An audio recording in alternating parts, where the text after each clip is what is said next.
በኢትዮጵያና በአሜሪካ በታላቅ ድምቀት የተመረቀው የመድረክ ማስታወሻ መጽሐፍ በአንባቢያን ዘንድ እጅግ ተወዳጅ ሆኗል። በመላው ዓለም ለምትገኙ አንባቢያን መጽሐፉን ከአማዞንና ከሉሉ ዌብሳይት ላይ ማዘዝ ይችላሉ። ለዲኤምቪ ነዋሪዎች በአቅራቢያቸው አመቻችተናል። በቨርጂኒያ 3045 ኮሎምቢያ ፓይክ በሚገኘው አዚ ፍላወርስ እንደዚሁም በስካይላይን የገበያ ማዕከል በሚገኙት ጤና አዳም ገበያና ያሬድ ኤሌክትሮኒክስ ይሸጣል። በዋሽንግተን ዲሲ በላሊበላ ሬስቶራንትና በዩ ስትሪት በሚገኘው በኢትዮጵያ ኬተሪ፣ በሜሪላንድ በሲልቨር ስፕሪንግ በቲጂ ጀውለሪና በሸገር ስፕሪንግ ካፌ ይገኛል። ለተጨማሪ መረጃ 202-558-8829 መደወል ይቻላል። የመድረክ ማስታወሻ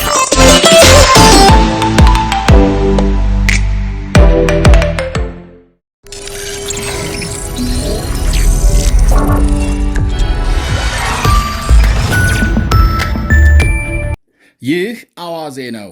የዕለቱን ዋና ዋና ዜና እናቀርባለን። በላይ በቀለ ነኝ።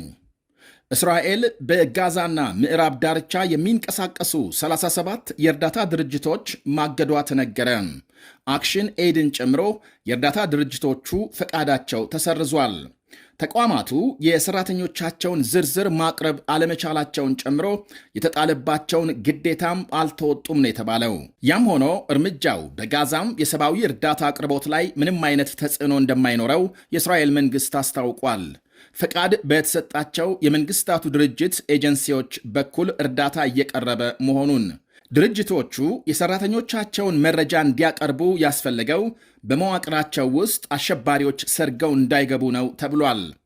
ለጋዛም ሰብአዊ እርዳታ ከሚያቀርቡ ተቋማት 15 በመቶዎቹ አዲሱን ሕግ ጥሰው እንደተገኙ አክሏል። ይህንኑ የእስራኤልን እርምጃም ብሪታንያን ጨምሮ 10 የሚደርሱ ሀገሮች አጥብቀው መተቸታቸውን ዘገቦች አመልክተዋል። የተባበሩት መንግስታት ሰብአዊ መብት ጉዳዮች ኃላፊም የእስራኤል ውሳኔ አስቀያሚ ተግባር ነው ሲሉ አውግዘዋል።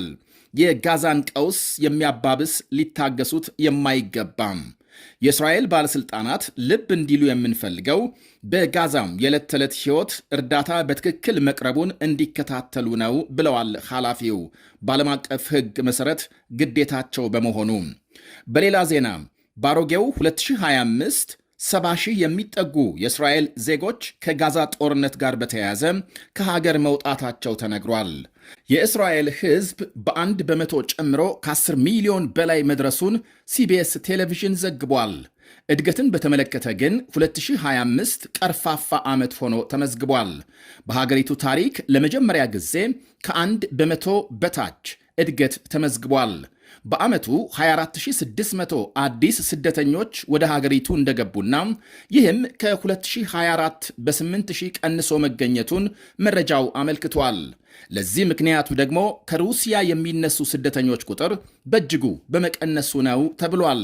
ወደ እስራኤል ከሚገባው ይልቅ የሚወጣው ዜጋ ቁጥር ለ2 ተከታታይ ዓመታት ጨምሮ የታየ ሲሆን ለአብነትም በ2024 83000 ገደማ የእስራኤል ዜጎች ከሀገር ሲወጡ 50,000 የሚደርሱ ወደ ሀገር ገብተዋል።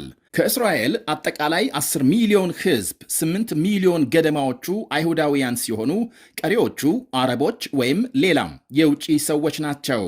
በዚሁ የጋዛ ጦርነት ግሞ በቀጠለበት 2025 እስራኤል ውስጥ 182,000 ሕፃናት ሲወለዱ 50,000 ነዋሪዎች ሕይወታቸው አልፏል።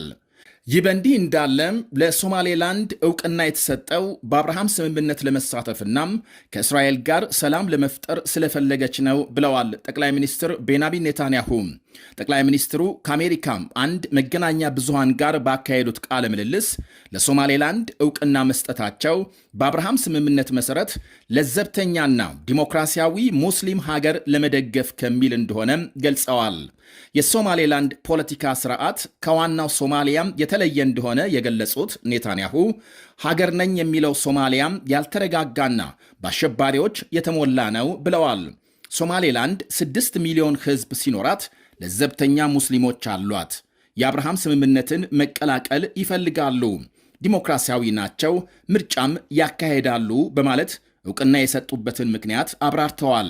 ዋናው ሶማሊያ ግን በአልሻባብና በሌሎች አሸባሪ ቡድኖች የተወረረ ሲሆን እውነተኛ ምርጫ የለም፣ ለመጨረሻ ጊዜ ምርጫ ያካሄዱበት ጊዜ እንኳን አይታወቅም ሲሉ ወርፈዋል። በሌላ ዜናም ቱርክ በሶማሊያ የባህር ክልል ነዳጅ ለማውጣት ቁፋሮ እንደምትጀምር አስታወቀች። ድጋፍ የማሰባሰብ ጉዞ የጀመሩት የሶማሊያ ፕሬዝዳንት ሼክ ሐሰን መሐመድን ተቀብለው ያነጋገሩት የቱርክ ፕሬዝዳንት ራሲብ ጣይብ ኤርዶዋን በአዲሱ የፈረንጆች ዓመት ሀገራቸው በሶማሊያም የባህር ክልል የነዳጅ ቁፋሮ ትጀምራለች ብለዋል። በኢራን ሕዝባዊ ተቃውሞ ተጠናክሮ መቀጠሉ ተነገረ። የሀገሪቱ መገበያያ ገንዘብ በከፍተኛ መጠን መዳከሙን ተከትሎ ተከስቷል የተባለው የዋጋ ንረትና የኑሮ ውድነት ለሕዝቡ ተቃውሞ ምክንያት መሆኑ ይነገራል። ባለፈው እሁድ ባለሱቆች የጀመሩትን ሰልፍ ተማሪዎችና ሰራተኞች ተቀላቅለውት በበርካታም የኢራን ከተሞች ተቀጣጥሎ መቀጠሉን ዘገቦች አመልክተዋል። የአሁኑ የተቃውሞ ሰልፍ በ2022 የአንገትና የራስ መሸፈኛ ሻርፕ በአግባቡ አልተጠቀመችም በሚል የ22 ዓመቷ ወጣት ማሻ አይሚኒ በፖሊስ ከተያዘች በኋላ ድንገት መሞቷ መሰማቱ በመላው ሀገሪቱ ከፍተኛ አመፅና ቁጣ ከቀሰቀሰ ወዲህ የአሁኑ ለመጀመሪያ ጊዜ ነው። የጸረ መንግሥት መፈክሮችን በማሰማት የተቀጣጠለውን ሰልፍ ለማብረድ መንግሥት የማዕከላዊ ባንክ ገዢን ከኃላፊነት በማውረድና የሰልፉን መሪዎች እንደራደር እስከ ማለት የደረሰ ጥረት አድርጓል። የሀገሪቱ ፕሬዝዳንትም የሕዝቡ ጥያቄ ተገቢ መሆኑን አምነው ይቅርታ መጠየቃቸውና የዋጋ ግሽበቱንም ሆነ የኑሮ ውድነቱን ለመቀነስ እርምጃ እንደሚወስዱ ቃል ገብተዋል። ያም ሆኖ የኢራን ጠላቶች ያሏቸውን በማሳደድና ሀገሪቱን ከውጭና ከሀገር ውስጥ አደጋ ለመከላከል ለ10 ዓመታት የጣሩት የ86 ዓመቱ ጠቅላይ ገዢ አያቶላህ አሊ ካማኒ አሁን ስልታቸው ያበቃለት ይመስላል ይላሉ በርካታ ተንታኞች። በሀገር ውስጥ እንደተባለው ብሔራዊ መገበያያ ገንዘብ በታሪክ ታይቶ ባልታወቀ ሁኔታ ሲዳከም 40 በመቶ የዋጋ ጭማሪና ግሽበት መታየቱ ይሰማል። የሕዝቡ የመግዛት አቅም እየተዳከመ የቤት ኪራይ እንኳን መክፈል በማይችሉበት ደረጃም ደርሷል ነው የሚባለው። በውጭ ደግሞ አሜሪካና እስራኤል አዲስ ጥቃት ለመክፈት የሚያስችላቸውን መረጃም እየለቀሙ መሆናቸው የሚታወቅ ሲሆን ኢራንም ውዝግብ የፈጠረውን የኒኩሌር ጉዳይ እንዲረግብ ከማድረግ ይልቅ ግጠሙኝ ወደ ማለት ተሸጋግራለች።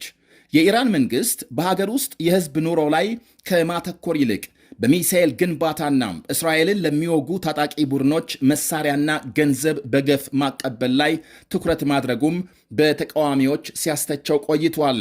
መንግሥት በውጭ ጉዳዮች ላይ የበለጠ ሲያተኩር የሚያስተዳድረውን ከ92 ሚሊዮን በላይ ሕዝብ የኑሮ ሁኔታ ችላ ብሎ ወይም ዘንግቶ ነበር ይላሉ እነዚያው የፖለቲካ ተንታኞች። በሀገሪቱ ተከታታይ የኤሌክትሪክ መቋረጥ ታይቶ ያልታወቀ የዋጋ ግሽበትና ሥራ አጥነትም ስር መስደዳቸውን ሕዝቡ በራሱ መወሰን አይችልም አሊያም በሀገራዊ ጉዳይ አይሳተፍም፣ ዕጣፈንታውን ሁሉ የሚወስኑለት አሊ ካማኒ ናቸው ብሏል መቀመጫውን ለንደን ያደረገም የዜና ጣቢያ የሚመራ የኢራን ጋዜጠኛ መሐሙድ አሊ ሻባኒ። የአሜሪካ መንግሥት ሰልፉን በተመለከተ ባሰራጨው መልእክት በተማሪዎችና በሱቅ ባለቤቶች የተጀመረው ተቃውሞ መላውን ሀገሪቱን አዳርሷል። ኢራናውያን አንድ ሆነዋል። በአካል በመልክና በቁመት የተለያዩ፣ ጥያቄያቸው ግን አንድ ነው። ድምፃችንና መብታችን ይከበር። በኢራን 20 በሚደርሱ ግዛቶች በ40 ዓመታት ታሪክ ደርሶ የማያውቅ ድርቅ በዚህ ዓመት ተከስቶ የነበረ ሲሆን ድርቁን ለመቋቋም መንግሥት ያሳየው አነስተኛ እንቅስቃሴ ዛሬ ለፈነዳው ተቃውሞ ትልቅ አስተዋጽኦ ማድረጉ ይነገራል። አሁን በኢራን ሁሉም ሰው ለውጥ ይፈልጋል። አክራሪዎችና ጽንፈኞች ወጥተው ራዕይ ያላቸው ለዘብተኞች መድረኩን ሊረከቡ ይገባል። ማንም ኢራናዊ አሁን ባለው የሀገሪቱ ሁኔታም ደስተኛ አይደለም ብሏል ጋዜጠኛው ሻባኒ። የተባበሩት አረብ ኤምሬትስ ከየመን ሰራዊቷን ማስወጣት መጀመሯ ተነገረ። በሳውዲ የሚደገፈው የየመን ፕሬዝዳንታዊ ምክር ቤት ዱባይ ሰራዊቷን እንድታስወጣም የ24 ሰዓታት ጊዜ ገደብ መስጠቱን ተከትሎ ነው ጦሯን ማስወጣት የጀመረችው። ትላንት ኤምሬትስ በደቡባዊ የመን ለሚንቀሳቀስ ተገንጣይ ቡድን መሳሪያ በድብቅ ታስገባለች በሚል ሳውዲ አረቢያም በየመን ወደብ በኤምሬትስ ጭነት ላይ የአየር ጥቃት መፈጸሟን ተከትሎ ውጥረት መፈጠሩ ይታወቃል። ኤምሬትስ ግን ክሱን በማስተባበል በሳውዲ ድርጊት ጥልቅ ሐዘን እንደተሰማት ገልጻለች። ማሊና ቡርኪና ፋሶ የአሜሪካ ዜጎች ወደ ሀገራቸው እንዳይገቡ ማገዳቸው ተነገረ። የትራምፕ አስተዳደር የሁለቱ ሀገራት ዜጎች አሜሪካ እንዳይገቡ ሙሉ ማዕቀብ መጣላቸውን ተከትሎ ነው ያጸፋ እርምጃ የወሰዱት። የሁለቱ ሀገራት ውጭ ጉዳይ ሚኒስቴሮች በየራሳቸው ባወጡት መግለጫ ውሳኔውን የመከባበር ምላሽ ብለውታል።